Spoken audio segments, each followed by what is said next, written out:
A very good morning to all of you dear subscribers, TGT, PGT, competitors and others.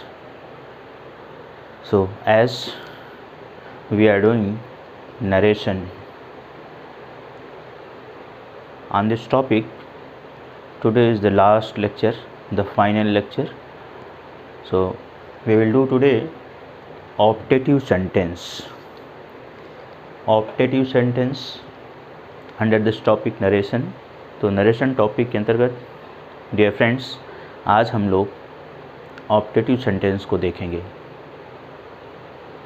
Last video lecture में हम लोगों ने exclamatory sentences को देखा था कि एक्सक्लेमेटरी सेंटेंस कैसे इनडायरेक्ट नरेशन में चेंज किए जाते हैं यदि वो रिपोर्टेड स्पीच में प्रयुक्त हुए हैं। तो आज हम लोग ऑप्टेटिव सेंटेंस को देखेंगे। ऑप्टेटिव सेंटेंस क्या होते हैं? A sentence which expresses wish और prayer is called optative sentence. In a simple words, साधारण शब्दों में अगर हम कहें तो ऑप्टेटिव सेंटेंस क्या है? वे सेंटेंस जो विश या प्रेयर को एक्सप्रेस करते हैं।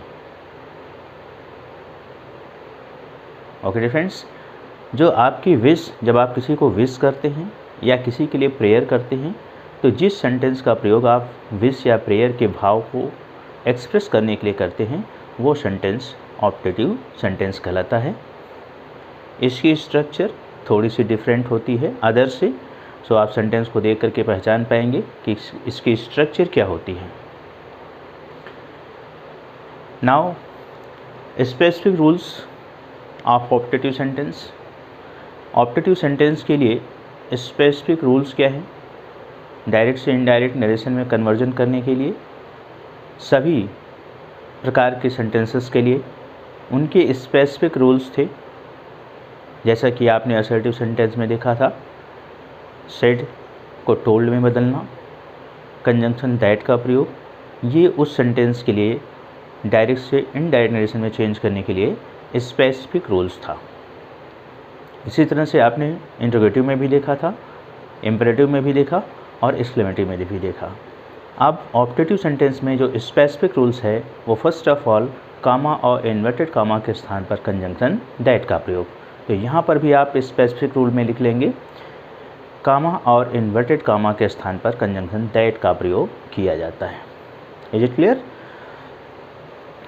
नंबर 2, रिपोर्टिंग वर्ब में चेंज।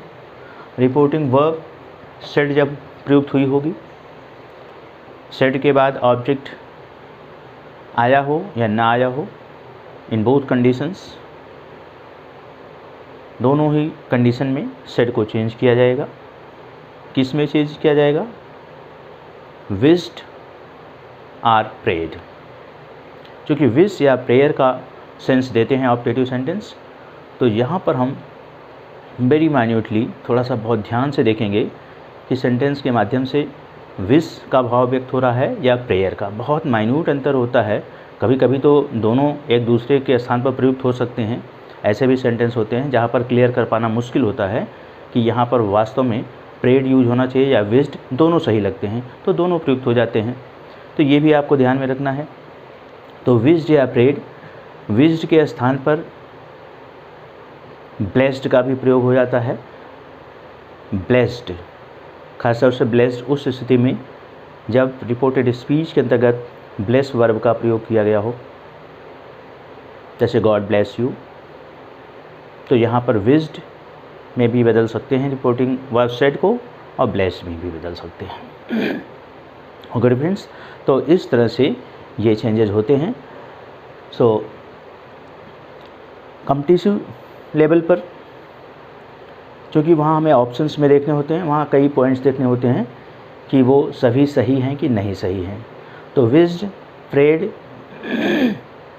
या ब्लेस्ड, इन सब को देखने के बाद आप अदर चेंजेस जो होते हैं, प्रोनाउन में चेंज, टेंस में चेंज, इन सब चीज़ों को पूरी तरह से फाइंड आउट करने के बाद, करेक्ट फाइंड आउट करने के बाद ऑप्शन को सही करेंगे कि कौन सा ऑप्शन सही है, किस में आपको आंसर देना है तो वहाँ पर ध्यान देंगे। कॉम्पिटिटिव एकेडमिक लेवल पर विश्ड या प्रेड का प्रयोग करते हुए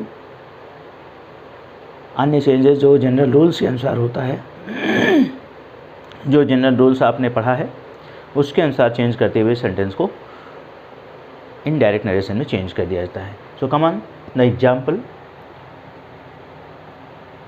example number 1, first, he said to his son may God bless you. First example में है he said to his son may God bless you.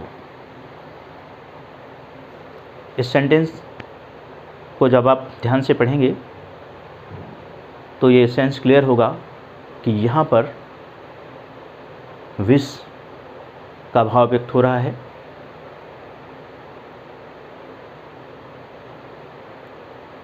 Wish थोड़ा नैरो सेंस में प्रयुक्त होता है, प्रेयर वाइड सेंस में। तो यहाँ पर सुटेबल होगा विश। लेकिन अभी जस्ट मैंने आपको बताया था कि अगर ब्लेस का प्रयोग रिपोर्टेड स्पीच में प्रयुक्त किया गया है वर्ब के स्थान पर, तो हम रिपोर्टिंग वर्ब के स्थान पर, सेड के स्थान पर ब्लेस्ड का भी प्रयोग कर सकते हैं, दोनों सही होगा। तो यहाँ पर चेंज करिए, ही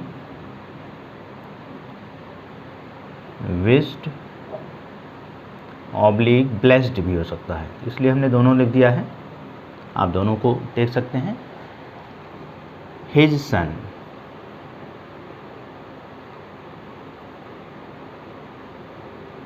conjunction that. Okay, conjunction that का प्रयोग करने के बाद आप सेंटेंस की स्ट्रक्चर देख रहे हैं, मे गॉड ब्लेस यू। इसको असर्टिव स्ट्रक्चर में चेंज कर देंगे, फिर रेस्ट चेंजेस करेंगे। मैंने बताया था कि असर्टिव सेंटेंस के अलावा इंटरोगेटिव सेंटेंस होते थे तो भी, एक्सक्लेमेटरी सेंटेंस होते थे तो भी, आवश्यकता अनुसार हम इनडायरेक्ट नरेशन में चेंज करते समय उनको असर्टिव में चेंज करके तब करते हैं। ओके, क्योंकि इनडायरेक्ट नरेशन में असर्टिव सेंटेंस ही प्रयुक्त होता है। इनडायरेक्ट नरेशन में एक्सक्लेमेटरी नहीं होगा, ऑप्टेटिव का प्रयोग नहीं हो पाएगा, या इम्परेटिव का नहीं हो पाएगा, इंट्रोगेटिव का नहीं हो पाएगा। वहाँ पर जो है असर्टिव सेंटेंस ही प्रयुक्त होता है कंजंक्शन का प्रयोग करते हुए। तो यहाँ कंजंक्शन दैट यूज़ हो गया है। अब इस मे को गॉड से पहले ला दीजिए, God may bless you. Assertive हो गया, असर्टिव स्ट्रक्चर हो गई इसकी। मे God bless you, optative structure, God may bless you, assertive structure. तो असर्टिव स्ट्रक्चर में जब सेंटेंस आपका आ गया है, अब आप जनरल रूल्स को फॉलो करते हुए सेंटेंस को चेंज करेंगे। तो गॉड, दैट के बाद गॉड का प्रयोग करेंगे। गॉड, आपको मालूम होगा इनडायरेक्ट नरेशन में मे को माइट में चेंज कर दिया जाता है। तो गॉड माइट,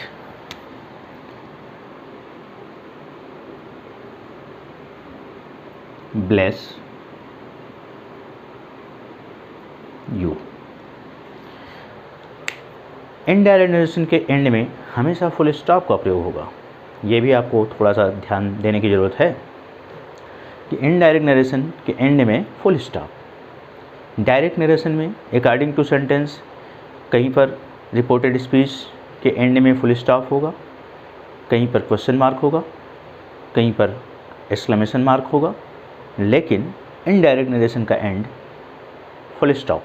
तो ये भी ऑप्शन चूज़ करते समय आप ध्यान दे सकते हैं कि किसी ऑप्शन में ऐसा ना हो कि वो उसका एंड फुल स्टॉप से ना हो और इनडायरेक्ट करेक्ट आंसर आप फाइंड आउट कर रहे हैं, तो वहाँ पर अगर उसमें फुल स्टॉप के अलावा कोई और मार्क लगा है तो वो आपका राइट ऑप्शन नहीं होगा।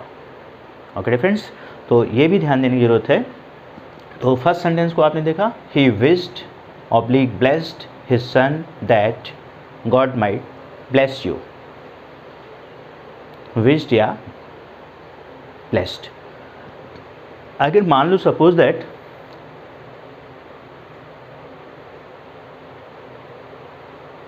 यहाँ पर तो फिलहाल किसी भी स्थिति में प्रेड का प्रयोग नहीं हो पाएगा, क्योंकि यहाँ पर हिज सन है, तो he prayed to his son नहीं होगा, क्योंकि प्रेड गॉड से होती है।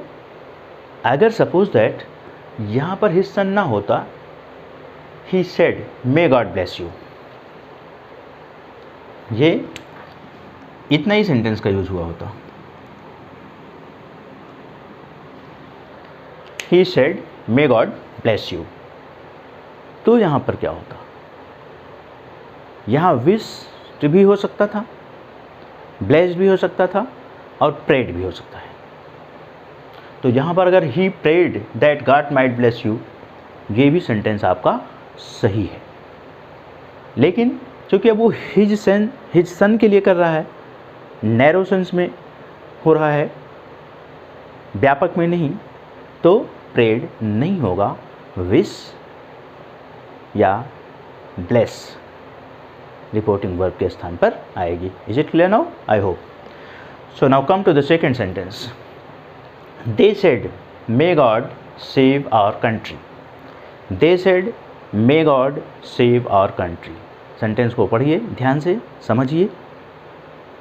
तो यहाँ पर विश व्यापक अर्थ में यूज हो रही है, व्यापक सेंस में विश का प्रयोग किया जा रहा है फॉर होल कंट्री के लिए। They said may God save our country.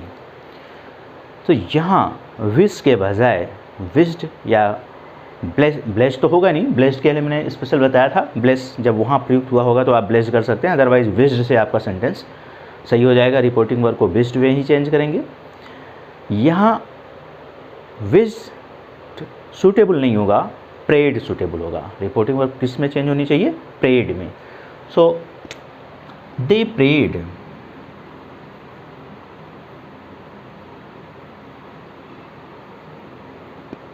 That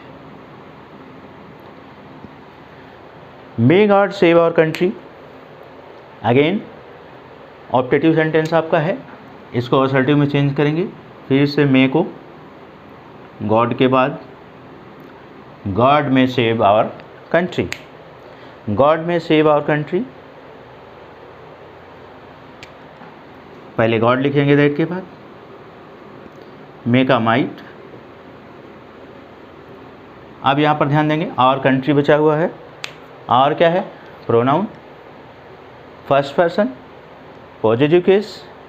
तो रिपोर्टेड स्पीच में फर्स्ट पर्सन और सेकंड पर्सन के प्रयुक्त प्रोनाउन चेंज होते हैं।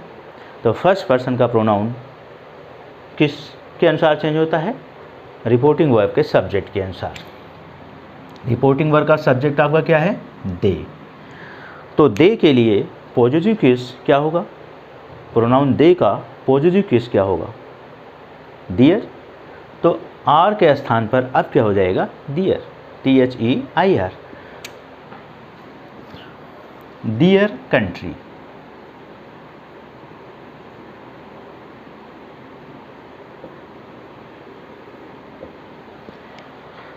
Okay friends, so now second example I did.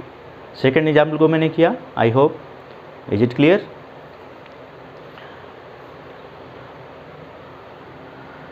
Now third example. She said may God pardon my sins. She said may God pardon my sins. अब देखिए, reporter जो है वो सी, स्पीच उसकी क्या है? मे गॉड पार्डन माई सिंस। वो अपने सिंस को, अपने पाप को क्षमा करने के लिए ईश्वर से क्या कर रही है? प्रेयर। विश का भी सेंस है, लेकिन क्योंकि वो अपने पापों के लिए, खुद के लिए क्षमा मांग रहे ईश्वर से, तो ईश्वर से खुद के लिए क्षमा मांगा जाता है, प्रेयर किया जाता है। तो यहाँ पर रिपोर्टिव वर्ब सेड आपकी चेंज होगी प्रेड में, विश्ड सुटेबल नहीं होगा। So she prayed.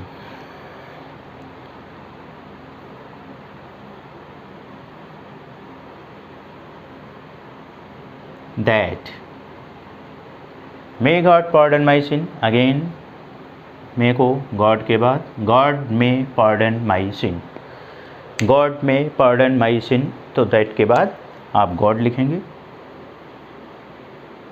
May might में pardon my sins, my again pronoun has been used in the reported speech. pronoun my किस पर्सन का प्रोनाउन? First person. आई का positive case my, तो first person का pronoun reporting verb के subject के अनुसार change होता है सी, तो सी के लिए पॉजिटिव केस क्या यूज होता है? हर। तो यहाँ पर माई के स्थान पर क्या हो जाएगा? हर, हर since. Okay, so third example now clear. Now come on the fourth example. My uncle said, may you succeed in your examination. यहाँ देखिए, my uncle said may you succeed, यहाँ may से सेंटेंस की बिगनिंग है, ऊपर के sentences में may God, तो सेंटेंस के भाव को समझिए। Reporter my uncle, my uncle, तो माय अंकल है तो मी से ही बोल रहे होंगे। May you succeed in your examination, wish कर रहे हैं, आशीर्वाद दे रहे हैं, शुभकामना दे रहे हैं कि तुम अपने एग्जाम में सफल हो जाओ। Is it clear? So my uncle, तो said यहाँ किस में चेंज हो जाएगा? wished, my uncle wished।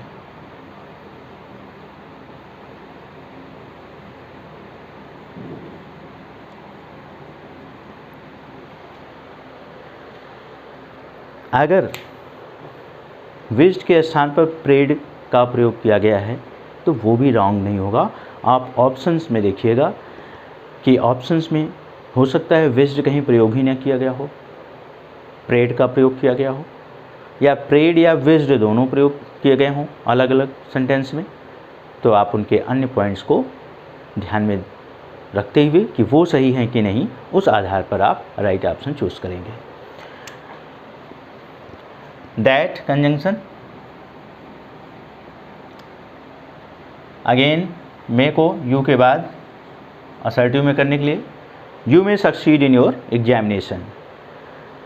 Now you and your, ये दो प्रोनाउन का प्रयोग किया गया है रिपोर्टेड स्पीच में। यू सेकेंड पर्सन का प्रोनाउन होता है, एज यू नो, आपको मालूम है कि यू सेकेंड पर्सन का प्रोनाउन है, योर उसका पॉजिटिव केस है। यू चेंज होता है सेकेंड पर्सन का प्रोनाउन रिपोर्टिंग वर्ब के ऑब्जेक्ट के अनुसार। यहाँ रिपोर्टिंग वर्ब में ऑब्जेक्ट का प्रयोग नहीं किया गया है। जब ऑब्जेक्ट का प्रयोग नहीं किया गया होता है, ऐसी स्थिति में हमने कहा था कि रिपोर्टिंग सेकेंड पर्सन के प्रोनाउन को फर्स्ट पर्सन या थर्ड पर्सन में जो सूट करता है उसमें चेंज कर दिया जाता है। तो यहाँ देखिए, जब माई अंकल सेड, तो my uncle said to me होगा ना, यहाँ सेड के बाद ऑब्जेक्ट क्या होना चाहिए? टू मी, वो टू मी नहीं लिखा गया है। My uncle said to him, ये भी हो सकता है। My uncle said to her, ये भी हो सकता है। तो इसमें कोई मिस्टेक नहीं होगी। अगर आप यहाँ मी सपोज करके लेते हैं तो यू के स्थान पर आई हो जाएगा, आई। अगर हिम मान लेते हैं तो यू के स्थान पर ही हो जाएगा। हर मान लेते हैं तो यू के स्थान पर सी हो जाएगा। ये तीनों हो सकते हैं। यहाँ इसमें भी आपको ऑप्शंस में देखना होगा, क्योंकि ऑब्जेक्ट नहीं दिया गया है। तो my uncle said to me, हम मी को मान लेते हैं तो मी के अनुसार करते हैं। तो my uncle wish that, you को आई में बदल देंगे, may might, I might, succeed in your के स्थान पर माई एग्जामिनेशन।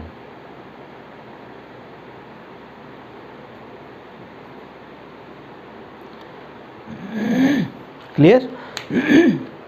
अगर मान लीजिए कि ऑप्शन में आई नहीं दिया है, किसी में ही दिया है या सी दिया है, तो अगर अन्य सारे पॉइंट्स सही हैं तो वो ऑप्शन सही हो जाएगा। ओके, तो इन ऐसी जगहों पर कम्पिटिटर्स को विशेष रूप से ध्यान देना चाहिए कि हमारा मोस्ट सुटेबल आंसर क्या हो सकता है जो ऑप्शंस दिए गए हैं।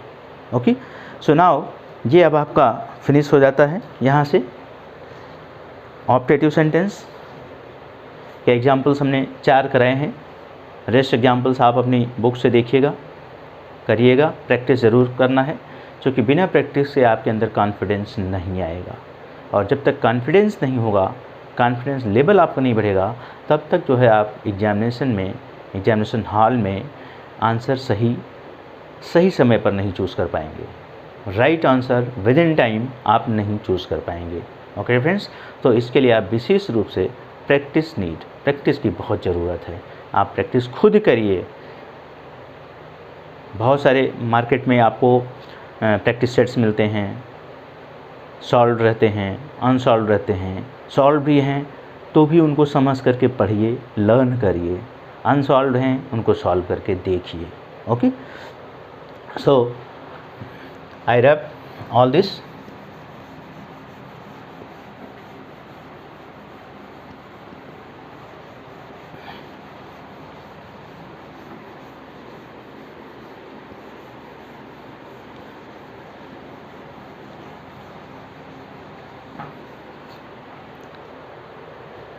अब मैं आपको कुछ मिक्स्ड एग्जाम्पल्स करके दिखा रहा हूँ, miscellaneous examples.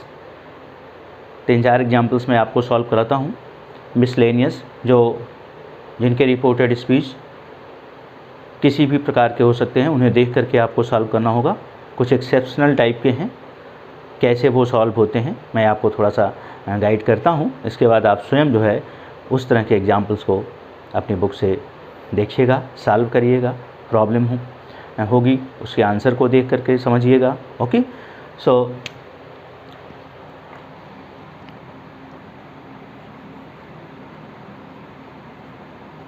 Next examples.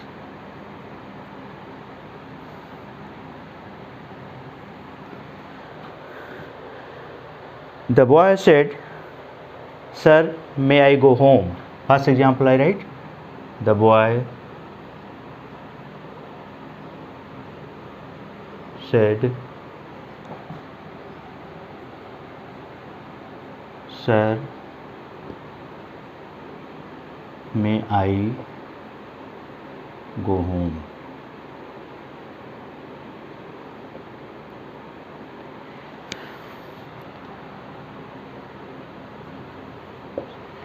First example मैंने लिखा, the boy said, sir may I go home. आप लोग भी नोट कर लीजिए। Second example, the manager said,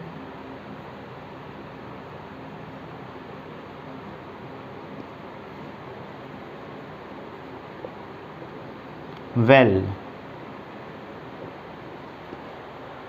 what can I do for you? What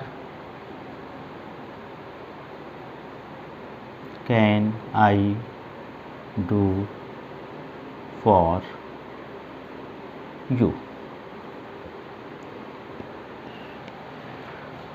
Third example,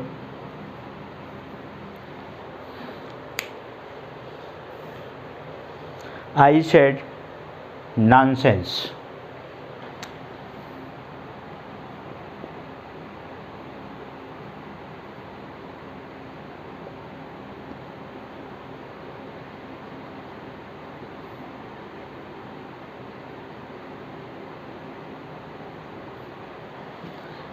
And fourth example, he said good morning sir.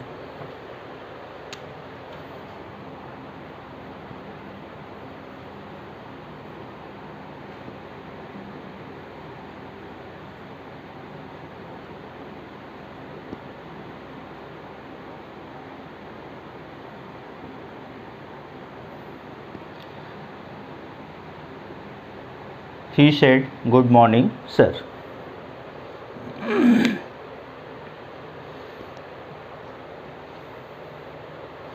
Now see, ये examples miscellaneous हैं।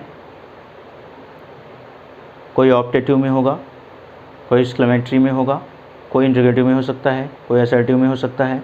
तो मैंने बहुत सारे एग्जाम्पल्स तो नहीं लिए हैं, 4 एग्जाम्पल्स मैं आपको और सॉल्व करके दिखा रहा हूँ कि कैसे अगर इस टाइप से एग्जाम्पल्स आते हैं तो आपको सॉल्व करना है। रेस्ट एग्जाम्पल्स आप खुद अपनी प्रैक्टिस सेट से करेंगे। मैं थोड़ा सा हिंट भी आपको कर दूंगा अगर ऐसा कुछ और मेरे माइंड में आ जाता है। The boy said sir may I go home. First example को ध्यान से देखिए। अगर इस सर को आप हटा दीजिए तो ये सेंटेंस आपका जो है इंट्रोगेटिव हो जाता है। तो the boy said sir may I go home. May I go home interrogative structure है सेंटेंस की। लड़का अपने सर से पूछ रहा है, आदेश ले रहा है। तो सर का जो प्रयोग कर दिया गया है इस रिपोर्टेड स्पीच में, ये सिर्फ रेस्पेक्ट शो करने के लिए, इनडायरेक्ट नरेशन में सर या मैडम जो भी इन्वर्टेड कामा के अंतर्गत प्रयुक्त होंगे उनको हटा दिया जाता है। लेकिन इसके सेंस को व्यक्त करने के लिए रेस्पेक्टफुली वर्ब से पहले, रिपोर्टिंग वर्ब से पहले ऐड किया जाता है। तो अगर सर को आप हटाइए तो आपका सेंटेंस है मे I go home, interrogative structure है। इंट्रोगेटिव स्ट्रक्चर में सेंटेंस के लिए सेड को आस्क्ड में बदला जाता है। आपको मालूम है जब मैं आपको इंट्रोगेटिव सेंटेंस की बता रहा था। तो यहाँ पर द बॉय आस्क्ड, लेकिन चूँकि सर का प्रयोग किया गया है या मैडम का प्रयोग किया गया है, मैडम भी हो सकता है, तो इसके सेंस को व्यक्त करने के लिए आज से पहले आप रेस्पेक्टफुली का प्रयोग करेंगे। क्या प्रयोग करेंगे? रेस्पेक्टफुली, सम्मानजनक तरीके से लड़के ने पूछा। The boy respectfully asked. तो आप लिखेंगे द बॉय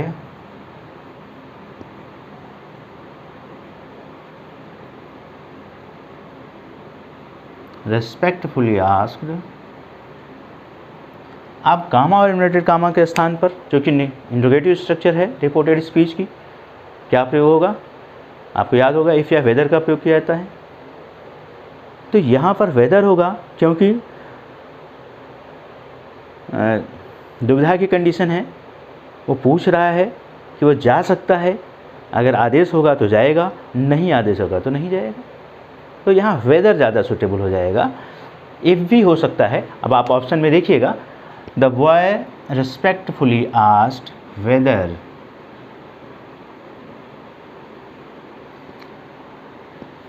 कंजंक्शन लग गया। May I go home, again structure को असर्टिव में करेंगे तो मे को आई के बाद प्रयोग हो जाएगा, यहाँ आ जाएगा आई मे गो होम। अब आई को वेदर के बाद लिखना है। आई फर्स्ट पर्सन का प्रोनाउन है। रिपोर्टिंग वर्ब बॉय के अनुसार, रिपोर्टिंग वर्ब के सब्जेक्ट बॉय के अनुसार चेंज होगा तो ही हो जाएगा। ही माइट, मे का might, go home. It is clear. तो इस तरह से आप सर या मैडम का प्रयोग अगर किया गया है रिपोर्टेड स्पीच में तो उसको चेंज करेंगे। Now come to the second sentence. The manager said well what can I do for you. Second sentence में the manager said well what can I do for you. Well, well indirect narration में नहीं प्रयुक्त होगा। बोलचाल की भाषा में well का प्रयोग होता है, वेल टेल मी, अच्छा तो तुम बताओ। तो ये थोड़ा सा एक बोलचाल की भाषा में वेल का प्रयोग हो जाता है। वेल अच्छा बताओ, वेल का सेंस क्या, अच्छा बताओ। What can I do for you, मैं तुम्हारे लिए क्या कर सकता हूँ। The manager said well what can I do for you, manager ने कहा अच्छा बताओ कि मैं तुम्हारे लिए क्या कर सकता हूँ। तो interrogative sentence, interrogative structure, again the manager asked, the manager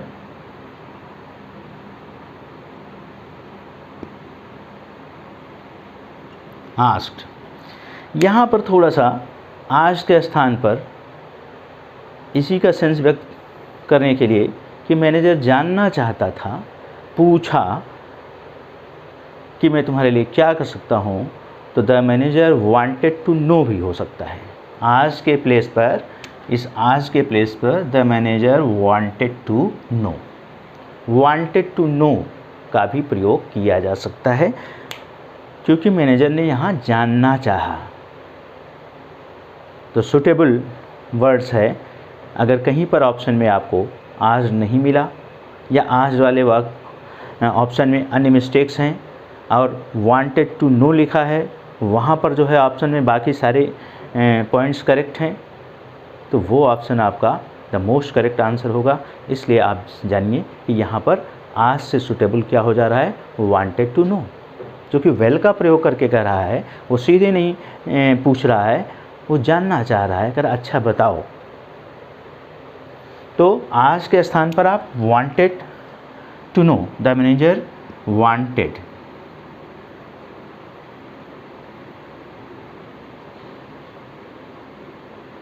to know what can I do. यहाँ पर ये क्वेश्चन वर्ड कंजंक्शन का कार्य करेगा। मैंने आपको इंटरोगेटिव सेंटेंस में डिटेल में बताया है। व्हाट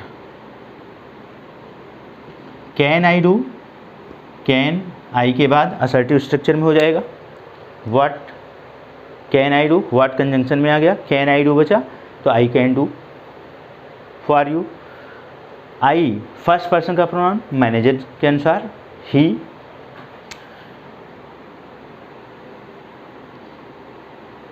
कैन को कुड में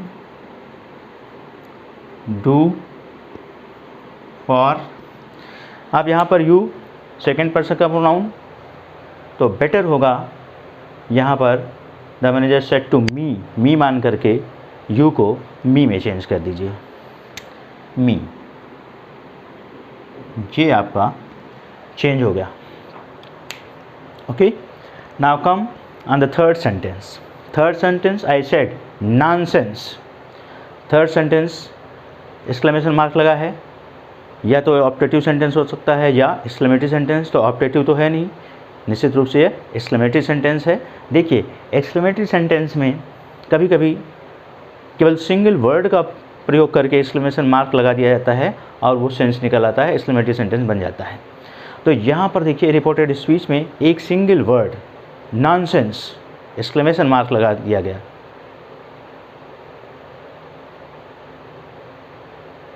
तो इसको आपको जब इनडायरेक्ट नरेशन में चेंज करना है तो असर्टिव में लेना होगा। नॉनसेंस, नॉनसेंस को असर्टिव में चेंज करेंगे, इट इज़ नॉनसेंस। ओके, ऐसा चेंज करके आप फिर इनडायरेक्ट नरेशन में चेंज करेंगे। ऐसे हो सकता है आई सेड एनफ, नॉनसेंस। ऐसे कुछ वर्ड्स हैं जो केवल सिंगल वर्ड से सेंस आ जाता है, इनवर्टेड रिपोर्टेड स्पीच में प्रयुक्त होते हैं, तो उनको आप उनसे पहले इट इज़ का प्रयोग करके असर्टिव कर लेंगे, फिर उनको इनडायरेक्ट नरेशन में चेंज करेंगे। तो आई सेड, सेड को चूँकि एक्सक्लेमेटरी सेंटेंस है, आई exclaimed that it is nonsense. आप इट का प्रयोग करेंगे, इज की जगह वाज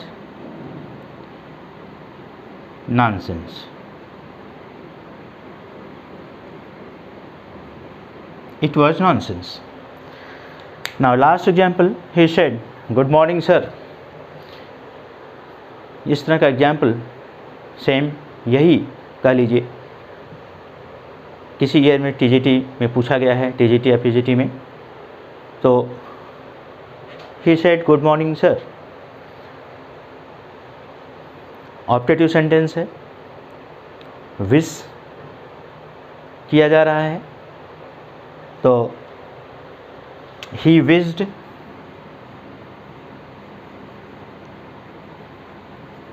अब यहाँ थोड़ा टेक्निकलिटी ये है, ध्यान ये देना है,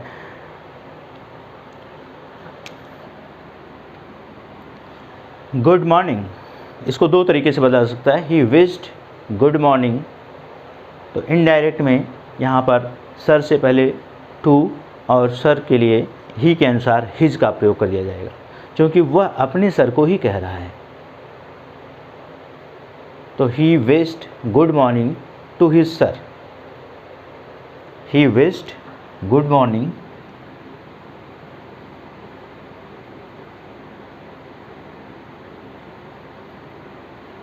to his sir.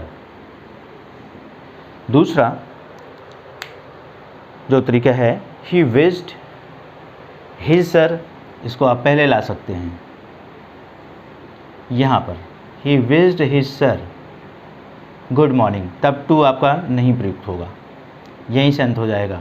He wished his sir good morning या he wished to his sir good morning. He wished good morning to his sir या he wished his sir good morning. ये दोनों टाइप के जो ऑप्शंस हैं दोनों correct हैं। इसमें से कौन सा ऑप्शंस आपके एग्जाम में आता है उसे आपको ध्यान से देख करके करेक्ट करना होगा। दूसरा यहीं पर थोड़ा सा और देख लीजिए, गुड मॉर्निंग की जगह अगर क्वेश्चन में आ जाता है good bye, he said good bye sir या bye bye sir, he said good bye sir, तो क्या चेंज होगा? गुड बाय अगर आ गया है तो यहाँ पर विश्ड नहीं होगा, उसके लिए सुटेबल जो वर्ड है वो रिपोर्टिंग वर्ब के स्थान पर आएगा बेड। क्या आएगा? बेड। जैसे मान लीजिए गुड बाय का प्रयोग किया गया है, तो गुड बाय के लिए सुटेबल वर्ड बेड, ये प्रयुक्त होगा रिपोर्टिंग वर्ब के स्थान पर, यानी सेड के स्थान पर। अगर यहाँ पर होता he said good bye sir, तो ही बेड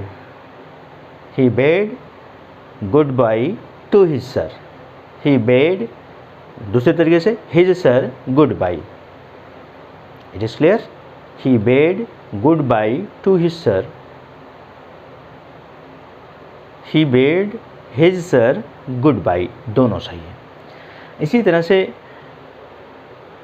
और भी वर्ड्स आ सकते हैं। Congratulations, he said congratulations to you, he said congratulations to you. चलिए मैं इसको लिखा देता हूँ अभी आपको।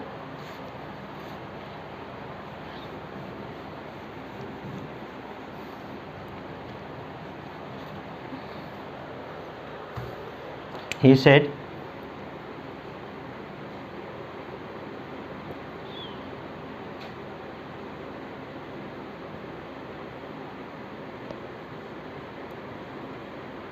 to you,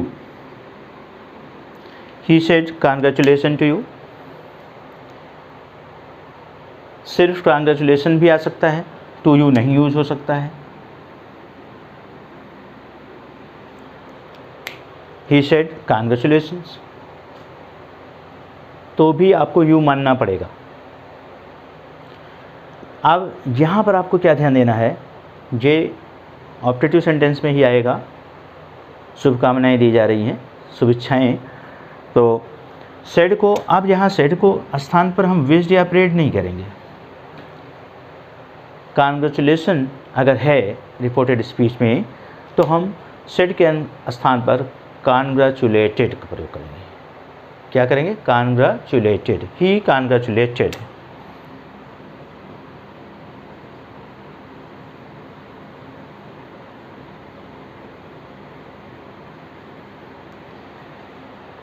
to you, to you को यहाँ मी ऑब्जेक्ट मानते हुए he said to me congratulation, या ही यहाँ पर ऑब्जेक्ट नहीं है, सेकंड पर्सन ऑब्जेक्ट के अनुसार चेंज होता है, तो ऑब्जेक्ट यहाँ हमने आपको बताया है, सपोज करेंगे तो he said to me congratulations, तो मी के अनुसार यू को चेंज करेंगे तो मी आ जाएगा, क्योंकि वहाँ पर यू ऑब्जेक्ट है, मी भी ऑब्जेक्ट है, तो ही कांग्रेचुलेटेड मी, ये आपका इनडायरेक्ट नरेशन में चेंज हुआ। ओके डियर फ्रेंड्स, सो इस तरह से I finish this topic today.